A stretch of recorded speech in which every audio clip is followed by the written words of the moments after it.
In the last half hour, Denver City leaders and Kroenke Sports held a news conference talking about the development plans around Ball Arena. Thank you for joining us on 9 News at noon. I'm Erica Lopez. This is all part of a redevelopment project that has been in the works for years. Late last night, City Council approved a proposal to rezone the area and an agreement allowing Kroenke Sports and Entertainment to redevelop the area. Kroenke says this paves the way to create a new neighborhood with plans for new housing, bike lanes, and open space. Last month, Kroenke promised in exchange for the exemptions for building height limits and rezoning of that area, they would ensure the Nuggets and Avalanche stay here in town through 2050. Today, Kroenke Sports Vice Chairman Josh Kroenke reiterated that promise.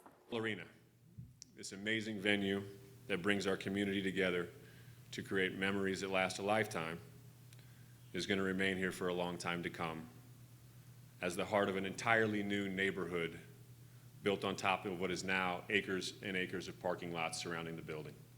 This development is going to create thousands of new jobs and opportunities for many Coloradans, as well as be a vibrant part of a transformation that we see all across downtown Denver today. This agreement, though, was not received by everyone. The proposal prompted hours of discussion at Monday night City Council meeting, with some saying this development will ruin the view of the mountains from various points in the city. 9 News reporter Kelly Rinke will have more on this coming up today on 9 News at 3 and 4. And this Tuesday, just another typical fall day for the metro. Sunny and warm yet again with temperatures in the 70s, if you can believe it. Joining us today to break all the details of the forecast down is our 9 News Weather Impact Team meteorologist Keely Chalmers. And Keely, that cool down was so brief this weekend. We're back to really spring-like temperatures this fall. Yeah, taking advantage of the sunshine and the temperatures climbing into the 70s. Because like I mentioned just a short while ago, we are in store for some pretty big changes as we head into next week. Actually, we're looking at our potentially first freeze here in Denver. So yeah, big cool down, but not happening out there today or this week. Sunshine topping out 75 degrees, winds out of the east-southeast, pretty light. Forecast highs, we're looking mainly 70s across the plains, although Lamar getting pretty close to 80 degrees with a high of 79, 50s, 60s up in the high country. Our current wind gusts pretty light out there at DIA, 3 miles per hour right now, but a little bit stronger in Boulder, and we're seeing those winds gusting 20 to 30 miles per hour up there in the high country. Wind's not going to be too much of an issue throughout the day today.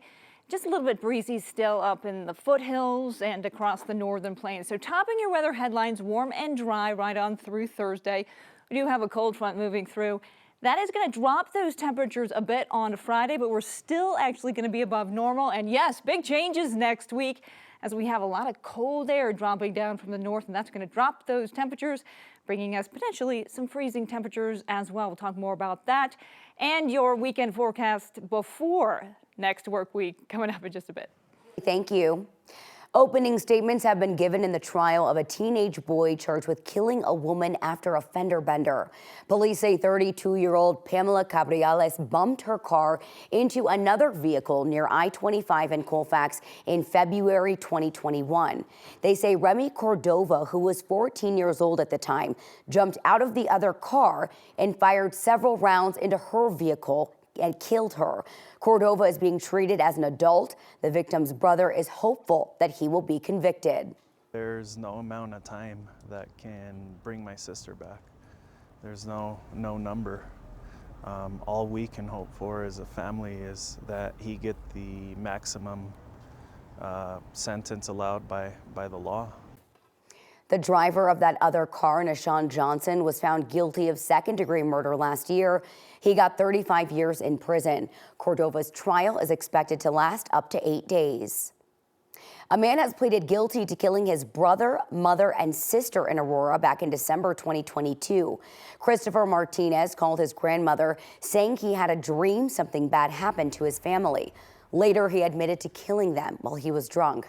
Court documents show Martinez pleaded guilty yesterday to 3 counts of second-degree murder. Other charges were dismissed as part of the plea agreement. His sentencing is set for January 3rd.